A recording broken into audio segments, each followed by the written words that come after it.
open Syekh. Waktu itu tidak di samping Syekh ya, jadi telepon memberitahukan, Syekh ada kabar gembira ini, bahwasanya petugas Masjidil Haram mempersilahkan Syekh dan kita semua rombongan untuk mencium Hajar Aswad dengan leluasa. Syekh menolak. Duh, bagaimana Syekh, ini kesempatan. Syekh mengatakan, saya tidak bisa, saya senang mencium Hajar Aswad, tapi jangan sampai dengan saya sebab mencium Hajar Aswad menghalangi kaum muslimin yang lain untuk mencium Hajar Aswad pada saat itu dengan sebab kedatangan kami. Gitu.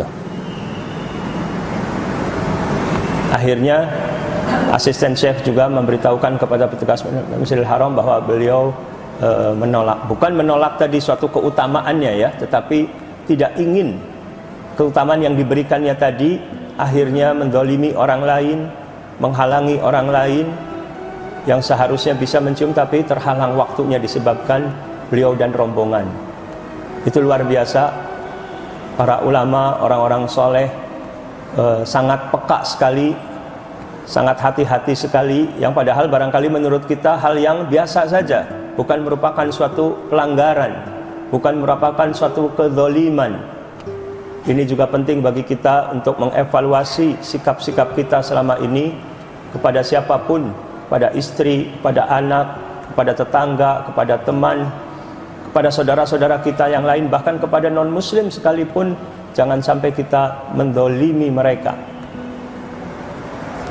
Kembali, Syekh Abu Ishaq Al-Huwaini dalam ceramahnya, beliau mengisahkan satu kisah yang sangat berkesan sekali, yaitu kisah sahabat yang mulia bernama Abu Dahdah radhiyallahu anhu. Bukan Abu Darda ya, beda lagi. Abu Dahdah bernama Thabit ibnu Dahdah Al-Ansari, dari kaum Ansar, dari penduduk Madinah. Ketika turun firman Allah Subhanahu wa ta'ala di surat Al-Baqarah ayat 245, Allah berfirman, "May yuqridullaha qardan hasanan, man dzalladzi yuqridullaha qardan hasanan fayudha'ifahu lahu ad'afan katsirah, wallahu yaqbidu wa yabsut wa ilaihi turja'un."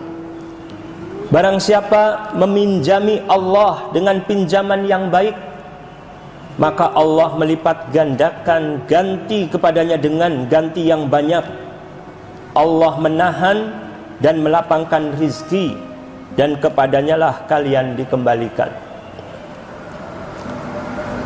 Orang-orang yang beriman ketika mendengar, membaca, mendapatkan firman Allah Subhanahu wa ta'ala yang dibaca atau didengar, mereka langsung tunduk kepada Allah Subhanahu wa ta'ala. Mereka beriman, tidak membantah, tidak apalagi memperolok-olok Al-Quran, tidak ragu lagi. Berbeda dengan orang Yahudi, orang kafir, yang mereka itu ketika Al-Quran turun bukan menambah iman mereka kepada Allah, menjadi ketundukan, menjadi cinta kepada Allah, menjadi takut kepada azab Allah, malah memperolok-olok, na'udzubillah, semakin bertambah dosa mereka. Ketika ayat ini turun, apa kata orang Yahudi? Bisa kita baca di surat Ali Imran 181. Allah berfirman, laqad sami'allahu qaulal ladzina qalu innallaha faqirun wa nahnu aghnia sanaktubu ma qalu wa qatlahumul anbiya'a bighairi haqq wa naqulu dzuqu adzabal hariq. Sungguh Allah telah mendengar perkataan orang-orang Yahudi yang mengatakan sesungguhnya Allah itu miskin dan kami kaya. Kami akan mencatat perkataan mereka dan perbuatan mereka membunuh nabi-nabi tanpa hak, alasan yang benar, dan kami akan mengatakan kepada mereka, rasakanlah oleh kalian azab yang membakar. Ini sikap orang Yahudi ketika turun surat Al-Baqarah 245. Ketika Allah menyebutkan siapakah yang akan meminjami Allah dengan pinjaman yang baik. Orang Yahudi datang kepada Nabi SAW di Madinah mengatakan, kami dengar katanya Allah turunkan firman kepada anda bahwasanya Allah butuh pinjaman. Kalau begitu Allah berarti miskin. Naudzubillah kan? Cara berpikir yang berbeda. Dan untuk memperolok-olok, kami yang kaya tapi Allah miskin. Padahal ucapan seperti itu ucapan yang disejajarkan oleh Allah Subhanahu wa taala dengan membunuh para nabi, membuat murka Allah Subhanahu wa taala. Yang kadang kita tidak sadar apa yang kita ucapkan itu bisa membuat murka Allah Subhanahu wa taala. Seseorang berbicara dengan pembicaraan yang dia tidak sadari bahwa perbuatan itu bisa menjerumuskan dia ke dalam api neraka, wal iyadzubillah. Makanya kita juga harus banyak-banyak berdoa kepada Allah agar Allah menjaga lisan kita. Kita minta kepada Allah agar kita berlindung kepada Allah dari kejahatan lisan kita. Di antara doa yang diajarkan oleh Nabi SAW, Allahumma inni a'udzubika min syarri sam'i wa min syarri basari wa min syarri lisani wa min syarri qalbi wa min syarri mani. Ya Allah, aku berlindung kepada Engkau dari kejahatan pendengaranku, dari kejahatan penglihatanku, dari kejahatan lisanku, dari kejahatan hatiku, dan dari kejahatan air maniku apabila ditumpahkan di jalan yang tidak diridhoi oleh Allah Subhanahu wa taala.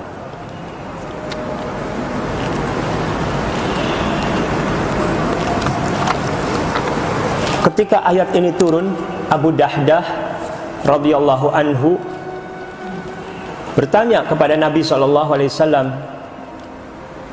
ya Rasulullah,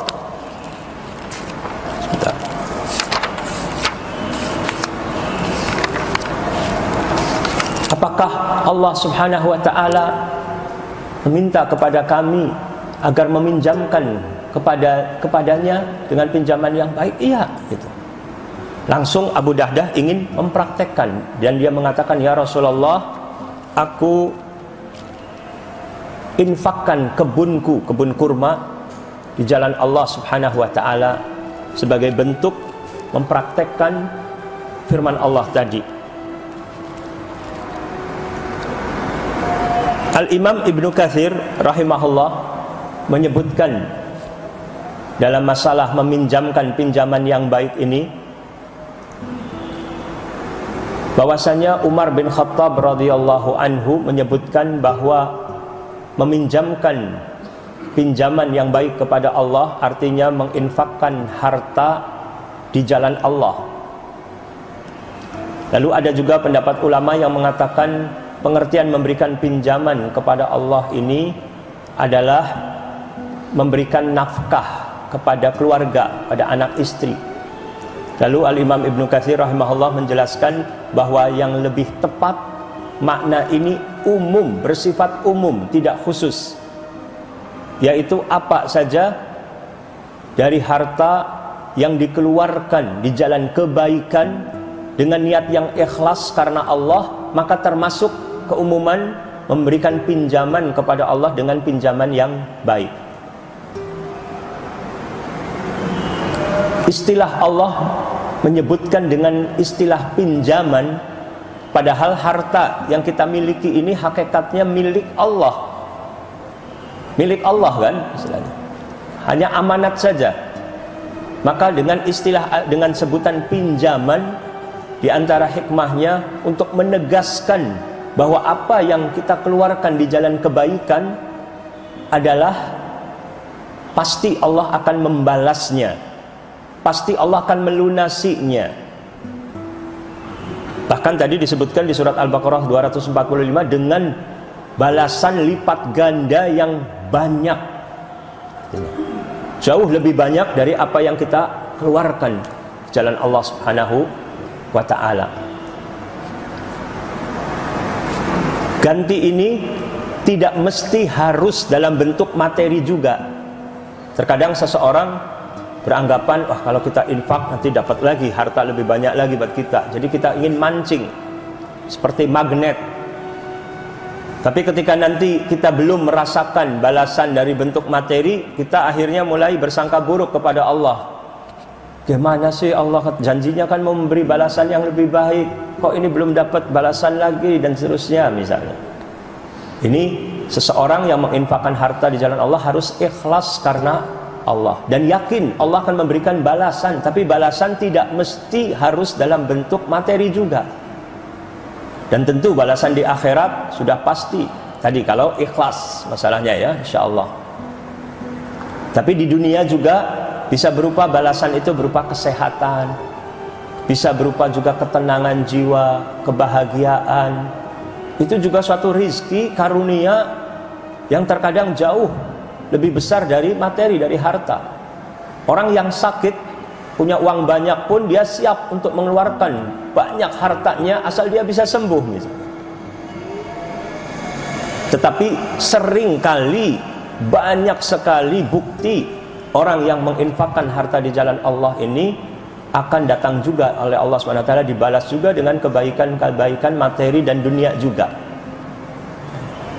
Maka perlu bagi kita juga untuk meningkatkan motivasi, semangat untuk terus berbuat kebaikan di jalan Allah SWT dengan berbagai macam bentuk kebaikan. Apakah kita menjamin anak yatim, menjamin juga anak-anak yang tidak mampu untuk membayar sekolah dengan bekerja sama dengan pihak-pihak sekolah untuk menjadi bapak asuh misalnya, untuk membiayai misalnya. Karena banyak juga sekolah-sekolah kita ini yang terkadang defisit misalnya ya, karena banyak dari orang tua murid yang tidak memberi bayar SPP misalnya. Saya juga mendengar di sekolah Nurul I'tisam juga terjadi seperti itu gitu ya. Mungkin kita yang di luar menganggap wah artinya malah profit, untung dan lain sebagainya misalnya. Nah, itu salah satu bentuk amal-amal kebajikan, macam-macam amal kebaikan banyak gitu ya. Lalu kisah Syekh Abu Ishaq juga menceritakan kisah yang diriwayatkan juga oleh Imam Ahmad dan lain sebagainya. Ada dua orang penduduk Madinah ada berselisih tentang satu pohon korma. Satu pohon korma. Mereka tetanggaan, punya kebun korma gitu ya, tidak diceritakan berapa banyak, berapa luasnya. Tapi ada seorang pemuda menginginkan satu pohon korma milik tetangganya itu supaya diberikan kepada dia. Saya tidak tahu persis, belum tahu apakah karena sebagian dari dahannya menjorok ke tanah milik pemuda tersebut, atau memang pohon kurma milik tetangga yang menanam dia, tapi di tanah milik pemuda tersebut ya. Yang jelas pemuda tadi datang kepada Rasulullah SAW mengatakan, ya Rasulullah, tolong sampaikan kepada si fulan, maksudnya tetangganya tadi, agar memberikan kepada saya satu pohon kurma. Memberikan gitu kan. Lalu Nabi SAW bertemu dengan fulan tadi dan memberikan saran, masukan. Berikanlah satu pohon kurma milikmu tadi kepada pemuda tadi, kepada si fulan pemuda tadi, dan bagimu pohon korma di jannah, di surga. Orang yang memiliki tadi satu pohon tadi menolak, tidak ya Rasulullah, saya tidak mau berikan kepada dia. Padahal itu anjuran dari Nabi SAW, tapi bukan satu perintah yang wajib ditaati ya, yang kalau tidak taat berarti dia berdosa. Karena sebagian orang mengatakan, ya Allah, Nabi SAW menganjurkan demikian kok dia tidak mau, berarti dia munafik atau orang Yahudi gitu. Ternyata para ulama menjelaskan dia bukan Yahudi, bukan munafik, tapi itu anjuran saja dari Nabi SAW. Tapi rupanya mungkin apakah dia masih ada jengkel kepada tetangganya tadi, yang akhirnya dia tidak berusaha untuk memanfaatkan kesempatan emas dari Nabi SAW dengan jaminan mendapatkan pohon di jannah, berarti dianya juga akan masuk jannah gitu kan. Suatu jaminan yang luar biasa, yang lebih mahal dari hanya satu pohon kurma harusnya gitu kan. Di sini juga pelajaran bagi kita. Kadang kalau kita ini ada kejengkelan, sakit hati kepada seseorang, terkadang sikap-sikap yang kita lakukan ini tidak masuk akal. Kita merasa diri kita sebagai orang yang benar dalam melakukan sikap terhadap sakit hati kita tadi kepada orang lain tadi, yang kita anggap sebagai suatu hal yang adil, yang wajar. Ternyata sikap solusi yang kita berikan tadi adalah merupakan suatu kezaliman misalnya. Makanya sebelum memutuskan satu urusan, penting sekali kita ini untuk salat istikharah, untuk bermusyawarah kepada orang-orang yang bijaksana, yang berilmu, yang takut kepada Allah. Apakah sikap saya yang akan saya lakukan kepada tetangga saya, kepada teman saya, ini seperti ini benar atau tidak? Mereka nanti akan menjelaskan, dan mudah-mudahan kita nanti dibimbing oleh Allah Subhanahu wa ta'ala. Tapi kalau kita hanya mengikuti emosi kita, langsung kita memutuskan suatu urusan dengan hawa nafsu, seringkali keputusan tersebut keputusan-keputusan yang zalim dan membuat murka dari Allah Subhanahu wa taala dan mengeraskan hati, menutup pintu hidayah dan naudzubillah lain sebagainya yang jauhkan kita dari rahmat Allah Subhanahu wa taala. Walaupun tadi sahabat yang memiliki pohon kurma ini juga berproses, orang berproses, tingkat keilmuan, keimanan ya, semakin terus bertambah ilmu, bertambah keimanan, bertambah amal soleh, akan semakin baik. Jadi kita juga tidak boleh mencela sahabat, apalagi sahabat ya, yang mereka itu diridhai oleh Allah Subhanahu wa taala, radhiyallahu anhum wa radu'an. Allah ridha kepada mereka. Dan terbukti pemilik pohon kurma yang tadi tidak mau tadi, di akhir hayatnya luar biasa perjuangannya bersama Nabi SAW. Lalu Abu Dahdah mendengar peristiwa tadi, kejadian tadi, mendengar langsung, melihat, maka beliau ingin memberikan solusi terbaik untuk pemilik satu pohon kurma tadi yang menolak, dan juga ingin membahagiakan pemuda tadi yang menginginkan satu pohon kurma tadi dari tetangganya. Maka dia datangi pemilik pohon kurma tadi yang satu tadi. Wahai fulan, mau tidak kamu jual pohon kurmamu tadi yang satu yang diminta oleh Rasulullah SAW tadi? Saya beli dengan kebun saya. Kebunnya isinya berapa pohon kurma? 600 pohon kurma. Berikut tanahnya. Bayangkan, 600 kali lipat gitu kan. Kalau satu pohon kurma misalnya dihargai 1 juta, ini 600 juta misalnya.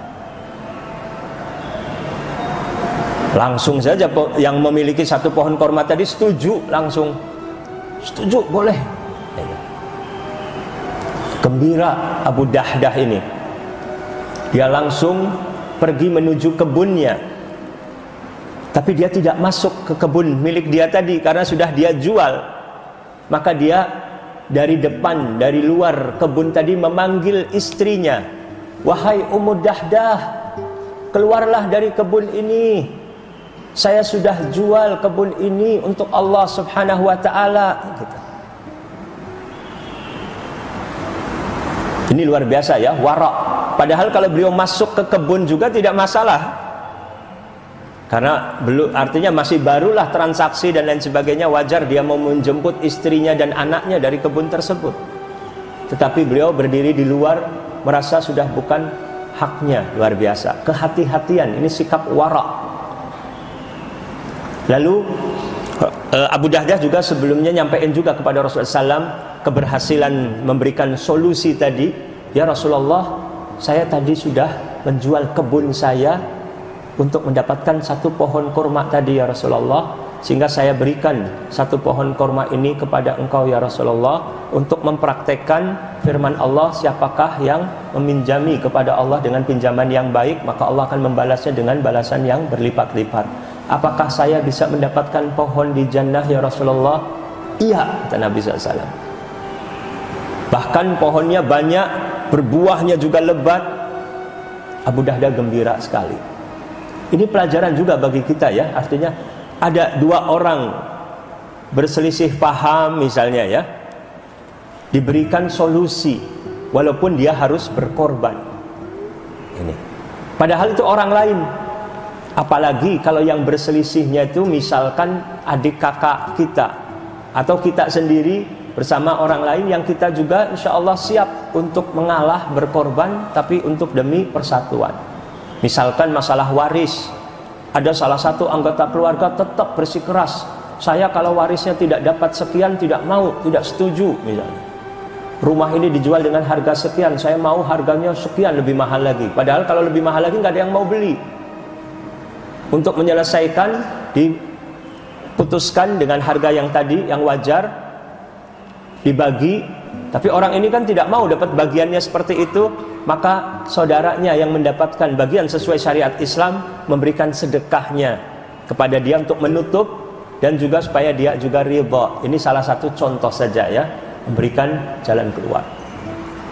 Itulah para sahabat luar biasa, banyak memberikan solusi-solusi terbaik. Seperti Abu Bakar As-Siddiq radhiyallahu anhu dalam hidupnya di masa jahiliyah itu mengeluarkan harta.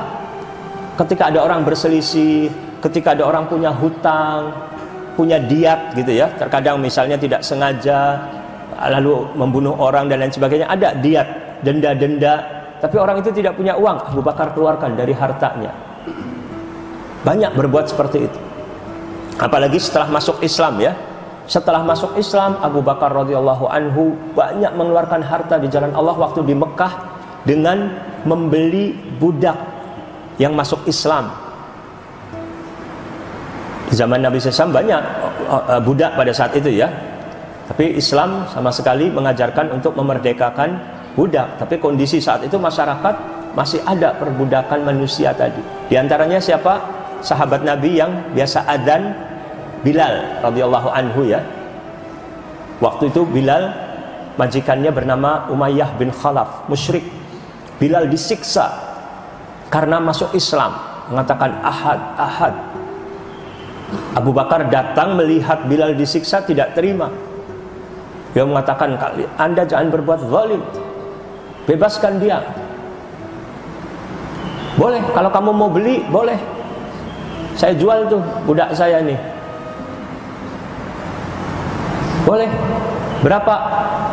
5 uqiyah emas, kata Umayyah bin Khalaf. Sekitar 150 gram emas. Lalu Abu Bakar langsung kontan membayarnya. Bilal dilepas, dan setelah dilepas dimerdekakan di jalan Allah Subhanahu wa taala. Umayyah bin Khalaf ingin membuat Abu Bakar merasa menyesal atas harta yang dikeluarkannya tadi. Kata Umayyah, sebenarnya Bilal itu harganya 1 uqiyah emas saja sudah cukup. Gitu. Artinya 30 gram saja sebenarnya sudah cukup. Tapi tadi saya sudah jual dengan 5 ya, kamu sudah sepakat, nggak boleh kamu meminta lagi dari saya. Artinya supaya ada perasaan menyesal, mengeluarkan 150 gram. Sekarang 1 gram emas berapa harganya? Ya anggap saja misalkan 500.000 gitu ya. Jadi berarti kan 75 juta sudah dikeluarkan. Sedangkan sebenarnya 15 juta saja sudah cukup gitu kan. Jadi kan supaya merasa menyesal, supaya nanti nggak bisa tidur kepikiran, waduh saya beli tadi kemahalan gitu. Tapi ini sudah sepakat, nggak bisa diganti, kata dia. Apa jawaban Abu Bakar radhiyallahu an? Kamu yang bodoh. Seharusnya kalau kamu minta tadi 3 kilogram emas, saya beli, nggak saya tawar lagi. Karena Bilal sangat berharga bagi saya. Sekarang giliran Umayyah bin Khalaf yang nggak bisa tidur. Ya kenapa saya tadi ngasihnya 5 uqiyah saja gitu kan? Cuman 150 gram gitu, terlalu murah gitu. Padahal Abu Bakar berikan jawaban seperti itu tadi untuk sebaliknya ya, untuk orang musyrik tadi, untuk jadi pikiran akhirnya. Padahal Abu Bakar sama sekali tidak memikirkan harta yang dikeluarkan di jalan Allah Subhanahu wa taala. Ya, kembali ke kisah Abu Dahdah ini. Abu Dahdah kembali ke tadi kan ke kebun sambil mengatakan, "Ya Ummu Dahdah, keluarlah dari kebun," gitu ya. Ummu Dahdah bersama anaknya di dalam kebun.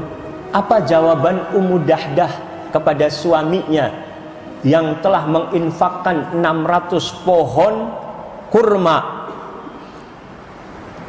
Apakah mengatakan, "Ya, kenapa banyak sekali," gitu kan? Harusnya separuh aja sudah cukup gitu misalnya. Tidak. Beliau mengatakan, "Sungguh beruntung perdaganganmu ya Abu Dahdah. Sungguh beruntung perniagaanmu ya Abu Dahdah." Perniagaan kepada Allah Subhanahu wa taala. Ini menunjukkan juga istri yang salehah. Istri yang memotivasi suaminya untuk berlomba-lomba dalam kebaikan. Bukan istri yang menghalangi suami dari jalan-jalan kebaikan. Tentu istri yang salehah juga tidak lepas dari didikan suami. Didikan suami, doa-doa terus gitu ya. Alhamdulillah mereka mendukung. Tidak diceritakan aset Abu Dahdah apakah hanya memang memiliki kebun hanya itu saja, apa punya kebun lain di tempat lain, tidak diceritakan. Tapi seandainya punya kebun lagi di tempat lain pun perjuangan pengorbanan yang luar biasa. Semoga Allah Subhanahu wa taala memberkahi harta kita, memberkahi waktu kita, memberkahi ilmu kita, dan semoga orientasi kita dalam hidup adalah orientasi akhirat. Allah maqsim lana min khasyatika ma tahulu bihi bainana wa baina ma'siyatik, wa min ta'atika ma tuballighuna bihi jannatak, wa minal yaqin ma tuhawwinu bihi alaina masa'ibad dunya. Allahumma matti'na bi asma'ina wa absarina wa quwwatina ma ahyaitana waj'alhu al-waritha minna waj'al tha'rana 'ala man dhalamana wansurna 'ala man 'adana wa la taj'al musibatana fi dinina wa la taj'alid dunya akbara hammina wa la mablagha ilmina wa la tusallit 'alaina man la yarhamuna. Wa sallallahu ala nabiyyina Muhammad wa ala alihi wa sahbihi wasallam wa akhiru da'wana alhamdulillahi rabbil alamin. Jika ada pertanyaan barangkali silahkan sebelum ditutup. Ya. Assalamualaikum warahmatullahi wabarakatuh. Sebelumnya di dalam hadisnya Rasul membeli kebun rumahnya Abu Dahdah jauh, tapi tetap mendapatkan balasan tujuan juga. Itu berarti Allah ya SAW mendapatkan banyak apa kebaikan ya. Situ boleh tidak saja. Berarti Allah mungkin bisa lebih jelas. Paham ya saya pertanyaannya? Pertanyaannya apa? Di situ Abu Dahdah radhiyallahu dibeli kebun kurmanya oleh Rasulullah SAW dan mendapat balasan kebun kurma berjalan juga gitu. Iya, betul. Ya, jadi Abu Dahdah menjual kebunnya tadi yang 600 kepada pemilik satu pohon gitu ya. Jual belinya dengan orang tersebut. Tetapi satu pohon tadi yang sudah dimiliki Abu Dahdah diserahkan kepada Rasulullah SAW. Tentu Rasulullah memberikan kepada pemuda tadi yang meminta kepada Nabi SAW untuk mendapatkan satu pohon kurma tadi. Dan Nabi SAW juga ketika ditanya oleh Abu Dahdah, apakah saya juga dapat pohon di jannah? Nabi SAW mengatakan iya. Artinya intinya bahwa Abu Dahdah juga dari situ akan masuk ke jannah. Ini juga pelajaran bagi kita. Artinya untuk bersegera dalam kebaikan, wasari'u ila magfiratin min rabbikum wa jannatin arduhas samawati wal ardu uiddat lil muttaqin. Bersegeralah untuk mendapatkan ampunan dari Rabb dan rahmat dari Allah Subhanahu wa taala dan mendapatkan jannah ya. Berlomba-lomba dalam kebaikan dan tidak menyia-nyiakan kesempatan baik, karena kesempatan itu terkadang tidak datang dua kali gitu. Jadi selama ada niat baik, kesempatan segera lakukan kebaikan tersebut, jangan ditunda-tunda. Intinya mendapatkan kebaikan, insyaallah mudah-mudahan mendapatkan kebun jannah di kebun kurma ya di jannah, dan mendapatkan kebaikan-kebaikan. Dan beliau wafat waktu perang Uhud di tahun ketiga Hijriah. Tahun ketiga Hijriah Abu Dahdah ini radhiyallahu anhu. Bayangkan, orang Madinah itu seandainya masuk Islamnya di tahun pertama Hijriah saja, ketika Nabi SAW hijrah, berarti keislaman beliau itu hanya 2 atau 3 tahun saja paling banyak. Tetapi waktu yang sedikit tadi diisinya dengan berbagai macam kebaikan, sehingga mendapatkan derajat yang tinggi di sisi Allah Subhanahu wa taala.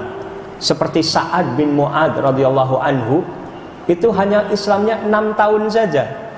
Tapi ketika meninggal dunia, arsy Allah bergetar. Sekarang berapa umur kita yang sudah kita habiskan dalam keislaman gitu kan? Yang menuntut evaluasi untuk kita untuk meningkatkan ibadah, amal saleh, dan juga untuk taubat dari dosa-dosa yang biasa kita lakukan selama ini. Ya, ada lagi yang lain? Ya.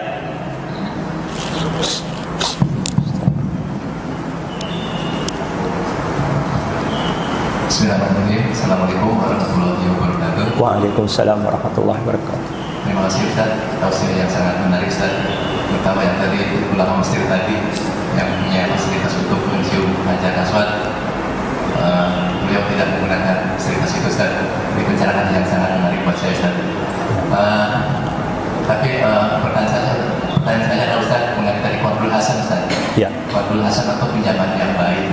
Ya. Ini konsep ini sekarang ini digunakan oleh dalam berbisnis muamalah Ustaz. Yaitu ada salah satunya misalnya konsep ini digunakan oleh bank syariah atau asuransi syariah, di mana pada saat misalnya perusahaan itu mengalami audit, maka si pemilik perusahaan itu harus memberikan dengan qardul hasan ini. Mohon pencerahan Ustaz. Jadi ayat tadi yang disampaikan Ustaz itu juga digunakan untuk beberapa bisnis dalam bermuamalah. Mohon pencerahan Ustaz. Terima kasih. Wassalamualaikum warahmatullahi wabarakatuh. Waalaikumsalam warahmatullahi wabarakatuh. Ya, untuk ayat tentang qardul hasan di surat Al-Baqarah 245, ada juga di surat Al-Hadid ya. Kita buka dulu beberapa ayat yang ada hubungannya dengan qardul hasan di surat Al-Hadid surat ke-57 ayat 11. Allah berfirman, "Man dzalladzi yuqridullaha qardan hasanan fayudha'ifahu lahu wa lahu ajrun karim." Barang siapa meminjamkan kepada Allah dengan pinjaman yang baik, maka Allah akan mengembalikannya berlipat ganda untuknya dan baginya pahala yang mulia. Lalu ada juga di surat At-Taghabun. At-Taghabun ayat 17. Surat ke-64 ayat 17, Allah berfirman, "In tuqridullaha qardan hasanan yudha'ifhu lakum wa yaghfir lakum wallahu syakurun halim." Jika kalian meminjamkan kepada Allah dengan pinjaman yang baik, niscaya Dia melipat gandakan balasan untuk kalian dan mengampuni kalian, dan Allah Maha mensyukuri, Maha penyantun.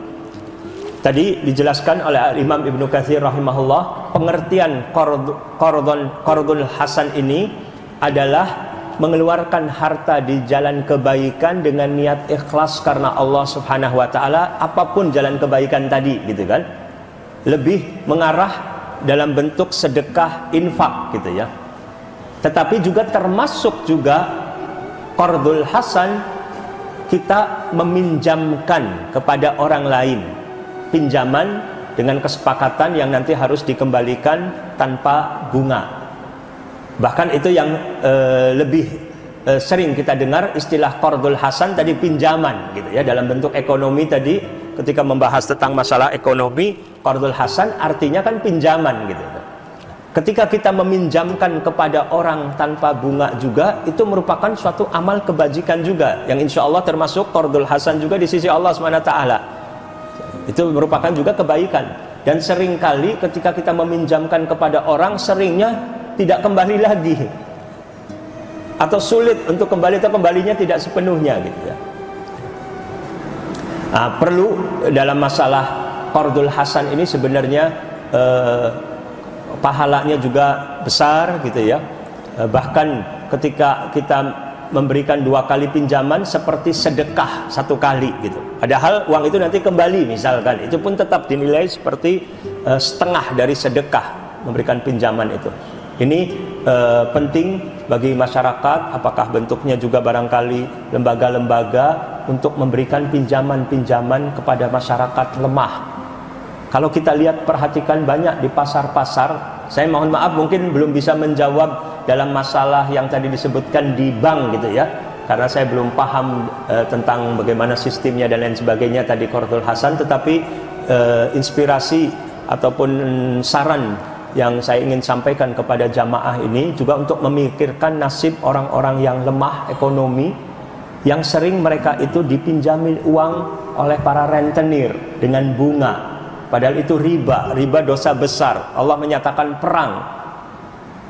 Maka di samping dakwah-dakwah dalam bentuk ceramah, itu dakwah bil lisan, tapi kita juga perlu dakwah bil hal, dengan memberikan pinjaman tanpa bunga, tanpa riba, benar-benar tujuannya ukhrawi, akhirat, untuk menolong. Barangkali dengan demikian mereka bisa beralih untuk meminjamnya kepada pihak-pihak yang tidak memberikan riba, sehingga bisa meminimalkan atau menghilangkan praktek-praktek ribawi yang terjadi di masyarakat yang mereka rata-rata lemah ekonomi tadi. Tapi perlu juga diberikan pembinaan, karena banyak juga orang ketika meminjamnya kepada yang tanpa riba menganggap enteng, nggak bayar.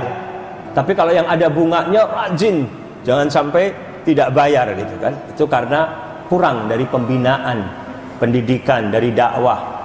Wallahu alam, itu saja mungkin yang bisa saya sampaikan ya. Ada lagi yang lain? Ya.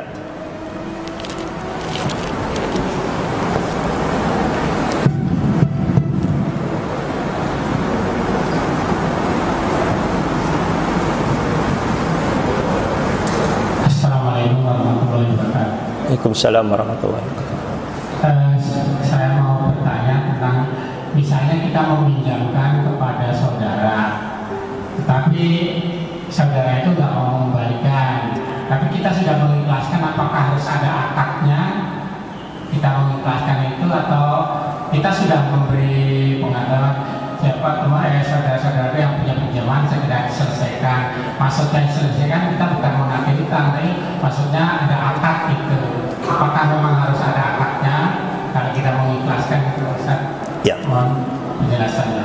Ya. Sebaiknya sebenarnya kalau urusan pinjam meminjam juga harus ada akad tertulis gitu ya. Kemudian juga batas tempo ketika orang itu akan melunasi kapan. Ketika nanti sudah batas tempo orang itu belum bisa melunasi, orang itu datang lagi menghubungi kepada pemilik uang untuk meminta keringanan, kelonggaran, dan lebih baik lagi bahwa kita ini memberikan kelonggaran misalnya.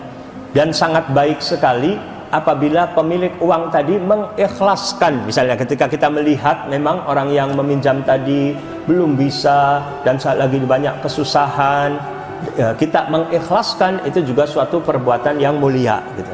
Tapi boleh, artinya kita datang, kita sebutkan sudah kita ikhlaskan. Kalau dalam bentuk sudah tertulis, berarti kita tulis bahwa sudah lunas, ini sudah selesai masalahnya gitu ya. Tapi kalau tidak tertulis juga, ya kita bisa secara lisan bahwasanya sudah diikhlaskan. Dan kita jangan lupa juga memberitahu kepada anggota keluarga kalau waktu kita menghutangi, anggota keluarga tahu. Jangan sampai kalau tidak memberitahu, misalkan kita tidak ada umur, nanti keluarga kita masih tetap menagih, padahal kita sudah menganggap lunas gitu ya. Tapi kalau apa yang kita lakukan tidak diketahui oleh keluarga kita, misalnya karena kita ingin mengharapkan suatu amal yang sir, yang rahasia, yang tidak diketahui oleh siapapun gitu ya, maka tidak perlu untuk kita memberitahu bahwa ini sudah lunas gitu.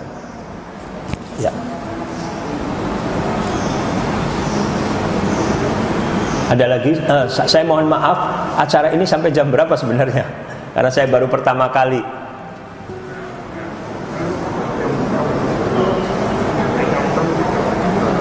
Paling lama, ya ya. Saya khawatir barangkali harusnya jam 5:15, ternyata sudah lebih. Ya. Satu lagi, Ustaz. Ya. Saya mau tanya ini Ustaz tentang harta waris.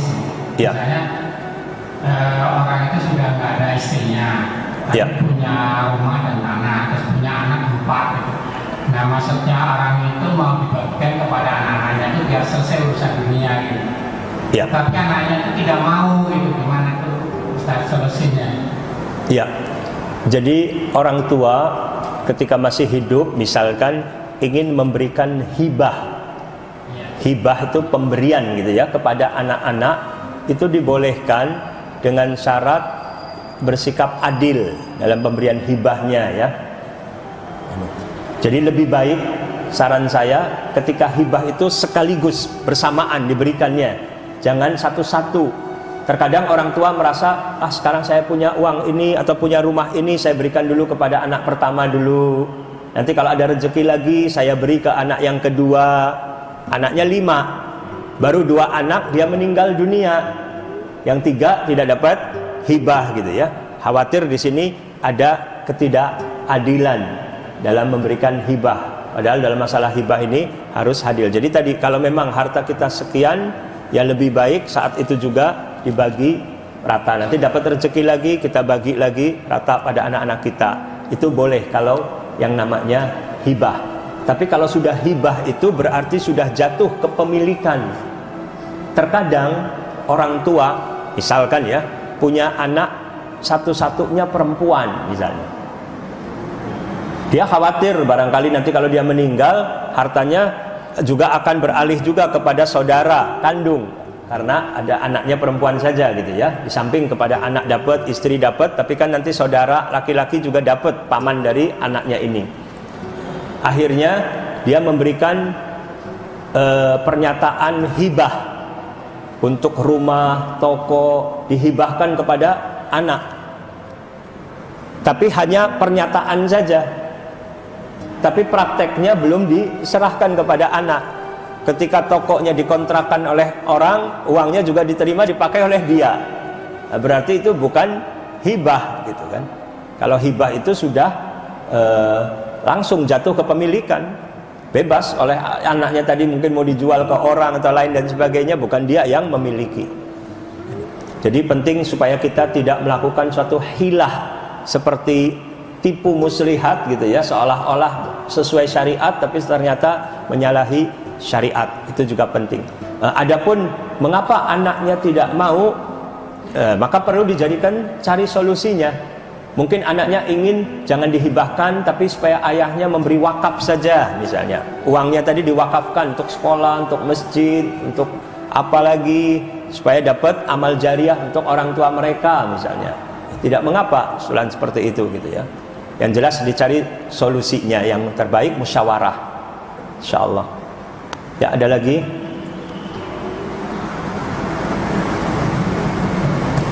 Assalamualaikum warahmatullahi wabarakatuh. Waalaikumsalam warahmatullahi wabarakatuh. Pertanyaannya bisa. Iya. Kalau orang tua kita meninggal, ayah kita meninggal. Oh ya, maaf Pak. Ya. Bagaimana Ustaz, pembagian warisnya?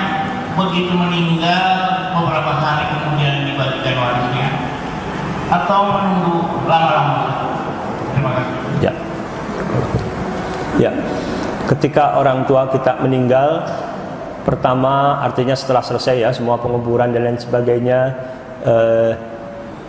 dicek lagi apakah ada wasiat yang harus dikeluarkan dari harta orang tua yang meninggal tersebut ya. Dan jumlah kalau untuk wasiat tidak boleh lebih dari 1/3, dan tidak boleh juga wasiat untuk ahli waris. Kalau ahli waris tidak boleh menerima wasiat ya. Kemudian adakah hutang dari yang meninggal ini, hutang kepada orang lain, dicek terlebih dahulu. Jangan sampai nanti sudah dibagikan waris ternyata ada hutang yang harus dikeluarkan ya. Nah, setelah sudah insyaallah artinya terbukti sudah selesai urusan hutang piutang, urusan wasiat sudah selesai, maka yang lebih baik untuk disegerakan pembagian waris tadi, tidak ditunda-tunda. Itu yang lebih baik. Karena terkadang kalau ditunda-tunda bisa menjadi bom waktu yang menimbulkan nanti perselisihan di kemudian hari. Ya.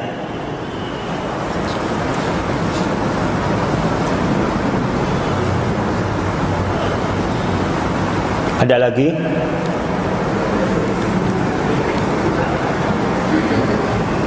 Masya Allah, ini di masjid pertanyaannya luar biasa. Semangat. Biasanya saya sering pengajian, jarang ada pertanyaan. Assalamualaikum Ustaz. Ya, Waalaikumsalam.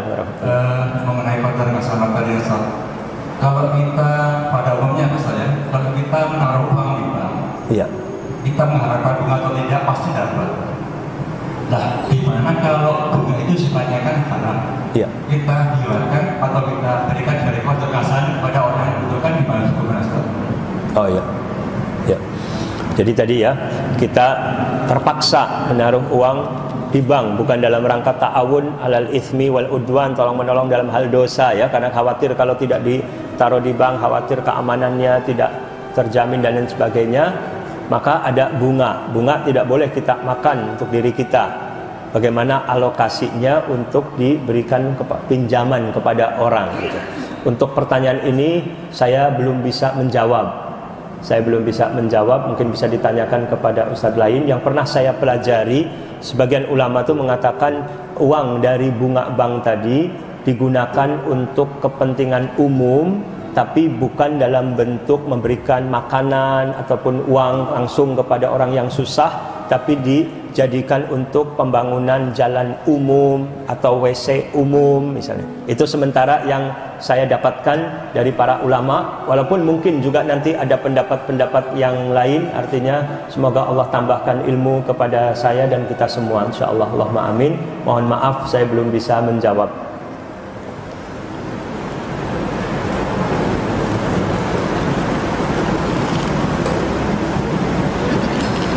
Ya, saya rasa cukup, tapi sebelum selesai saya ingin memberi penutup satu kisah, tidak masalah ya. Saya baca dalam kitab Syiar A'lamin Nubala yang ditulis oleh Al-Imam Ad-Dahabi rahimahullah, Syiar A'lamin Nubala juz yang ke-8, ketika menceritakan biografi Imam Malik rahimahullah, salah satu ulama dari yang 4 madhab itu kan. Ada Imam Abu Hanifah ya, ada Imam Malik, ada Imam Syafi'i, ada Imam Ahmad bin Hambal ya. Imam Malik tinggal di Madinah. Beliau sibuk mengajar ilmu. Ada seorang ahli ibadah menulis surat kepada Imam Malik. Ahli ibadah ini menganggap bahwa ibadahnya Imam Malik itu kurang karena waktunya banyak disibukkan dengan mengajar. Apakah sholat sunnahnya, apakah membaca Al-Qur'annya misalnya ya, zikir-zikirnya, dianggap kurang hal yang tersebut. Maka ahli ibadah ini mengirim surat mengkritik Imam Malik supaya meningkatkan ibadah-ibadahnya lebih lagi gitu. Imam Malik menjawab surat tersebut dengan jawaban, innallaha qassamal a'mal kama qassamal arzaq. Allah ini membagi amalan seperti membagi rezeki kepada hamba-hambanya. Artinya tidak sama. Rizki berbeda-beda, amalan juga yang Allah berikan kepada hambanya itu berbeda-beda. Farubba rajulin yuftahu lahu fis sadaqah. Boleh jadi seseorang itu dibukakan oleh Allah Subhanahu wa taala pintu taufik, kemudahan untuk banyak bersedekah, tetapi kurang dalam hal salat-salat sunnahnya. Ada lagi orang yang dibukakan pintu oleh Allah Subhanahu wa taala, diberikan kemudahan-kemudahan dalam puasa sunnahnya, tapi dalam sedekahnya kurang karena mungkin hartanya juga sangat sedikit misalnya. Ada lagi orang yang dibukakan pintu oleh Allah Subhanahu wa taala kemampuan fisiknya sehingga dia punya kelebihan dalam berjihad di jalan Allah, berperang melawan musuh-musuh Allah gitu. Dan saya ridha apa yang Allah berikan kepada saya, yaitu dimudahkan untuk mengajar ilmu. Kemudian beliau mengatakan, saya kira apa yang Allah berikan kepada Anda tidak lebih baik dari apa yang Allah berikan kepada saya. Artinya gini, supaya orang tersebut tidak meremehkan amalan dari orang lain, tidak merasa lebih hebat dari orang lain gitu. Itu artinya. Tetapi gitu, kita semua sedang berada di jalan kebaikan. Tetapi kita semua sedang berada di jalan kebaikan. Ini luar biasa sebenarnya ya. Jawaban Imam Malik mengandung pelajaran. Padahal kalau kita baca biografi Imam Malik rahimahullah, beliau juga orang yang banyak melakukan ibadah-ibadah sunnah-sunnah. Tetapi orang di luar tidak paham, yang menceritakan siapa anggota keluarganya yang di rumah. Banyak baca Quran, banyak sholat, dan lain puasa, dan lain sebagainya, tapi orang di luar tidak paham. Imam Malik tidak marah, tidak tersinggung kepada orang yang mengkritik tadi. Ini pelajaran bagi kita supaya kita punya sifat tidak marah apabila ada orang yang mengkritik, terlepas dari benar kritik itu atau salah. Benar saja tidak marah, apalagi misalnya salah gitu kan, harusnya gitu. Untuk kita juga salah saja kita tidak marah, apalagi kalau kritikan itu benar. Ini harus dilatih. Kalau tidak dilatih, bagaimana kemampuan kita untuk meredam emosi, kita akan kesulitan menjadi orang yang pemarah.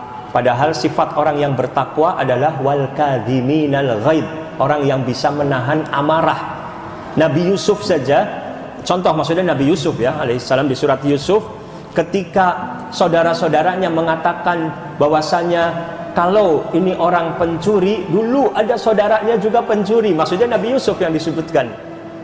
Tapi mereka tidak tahu saudara-saudaranya ini, kakak-kakaknya, kalau yang sedang diajak bicara itu adalah Nabi Yusuf.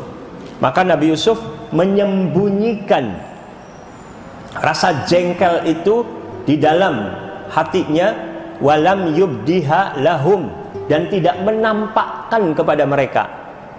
Wajah saja tidak nampak kalau dia itu jengkel gitu. Itu kan kemampuan untuk mengolah emosi. Dari wajah saja tidak ada perubahan, dan juga tidak menampakkan dengan ucapan-ucapan dan lain sebagainya bahwa dia sedang marah, dia jengkel gitu. Ini luar biasa kepribadian Imam Malik, tidak marah, tidak tersinggung ketika dikritik.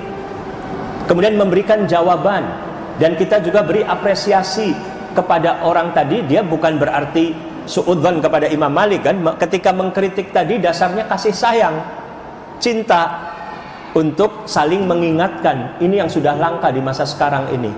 Ketika ada orang yang kita anggap keliru, bukannya kita doakan, kemudian kita datang ngobrol dengan baik-baik atau kirim surat yang baik-baik untuk mengingatkan, yang ada malah kita ceritakan mungkin di luar. Jadi ghibah, jadi dosa. Tapi semangat untuk amar ma'ruf nahi mungkar, tawasau bil haq wa tawasau bis sabr, ini harus digalakan. Lalu Imam Malik juga menjawab, memberikan pelajaran bagi kita bahwa setiap manusia ini juga diberikan potensi kelebihan oleh Allah Subhanahu wa taala yang juga berbeda-beda kelebihannya tadi. Maka kita harus terus berusaha mengaca diri, mengevaluasi diri, kira-kira apa nih kelebihan yang Allah berikan yang itu harus bisa kita tingkatkan lagi, kita kembangkan lagi untuk kebaikan umat, untuk kontribusi dan juga untuk tabungan akhirat kita. Di samping yang lain-lain yang kurang-kurangnya juga kita perbaiki. Tapi kelebihan tadi ini penting untuk, karena setiap manusia juga oleh Allah SWT diberi kelebihan. Terus yang pelajaran lagi yang penting lagi, bahwasanya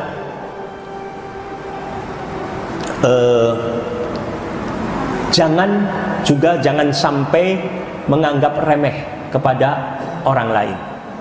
Seperti Nabi SAW bersabda, al-mu'min al-qawi khairun wa ahabu ilallah minal mu'minid dhaif. Orang mukmin yang kuat lebih baik dan lebih dicintai oleh Allah daripada mukmin yang lemah.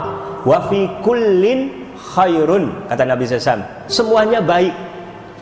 Semuanya baik. Mukmin yang kuat baik, mukmin yang lemah baik, yang tidak baik yang tidak beriman. Tapi kalau di antara semuanya yang baik, yang lebih utama mukmin yang kuat. Nah, ketika dikatakan semua baik, artinya menunjukkan juga jangan kita punya sifat meremehkan orang lain, merendahkan orang lain yang mempunyai kebaikan. Antara satu sekolah dengan sekolah yang lain harusnya bersinergi, kan? Harusnya saling menguatkan, bukan saling menjatuhkan karena persaingan. Wah, kalau sekolah itu kurang bagus, begini gitu. Tidak melihat dari sisi kelebihannya, tapi yang ada menjatuhkan. Ini tidak baik. Antara pedagang, antara dokter, antara teman-teman di kantor, termasuk juga antara para asatid, para ustadz. Ketika adanya ustadz lain dan seterusnya, bukan menganggap wah ini saingan nih misalnya, tetapi justru alhamdulillah beban saya tambah lebih ringan dengan semakin banyaknya ustadz-ustadz muda yang tampil. Kalau ada kekurangan, kesalahan, doakan, perbaiki, beri motivasi untuk semakin lebih berkembang. Itu kalau hatinya bersih. Tapi kalau hati kitanya misalnya tidak bersih, yang ada nganggap wah saingan, cari-cari kelemahannya, sebarluaskan supaya orang tidak ngaji sama dia dan seterusnya misalnya. Dan penting juga pelajaran dari kisah Imam Malik tadi untuk saling bersinergi antara orang-orang yang memiliki potensi tadi. Kalau saling bersinergi, saling tolong menolong, akan memberikan kekuatan dan pengaruh yang besar, manfaat yang lebih besar lagi untuk umat. Itu saja yang bisa saya sampaikan. Mudah-mudahan acara seperti ini mudah-mudahan bisa rutin sebulan sekali, dari Ahad pekan ketiga dengan tema-tema tematik, tapi mungkin lebih banyak mengarah kepada sirah, ya, sejarah, apakah sejarah sahabat misalnya, insyaallah, dan materi-materi tentang akhlak. Itu saja. Saya mohon maaf apabila dalam ungkapan juga ada hal-hal yang kurang berkenan di hati, mohon dimaafkan. Wassallallahu ala nabiyina Muhammad wa ala alihi washabihi wasallam, wa akhiru da'wana alhamdulillahirabbil alamin. Kita akhiri dengan juga membaca doa kafaratul majlis. Subhanakallahumma wa bihamdik asyhadu an la ilaha illa anta astaghfiruka wa atubu ilaik. Assalamualaikum warahmatullahi wabarakatuh.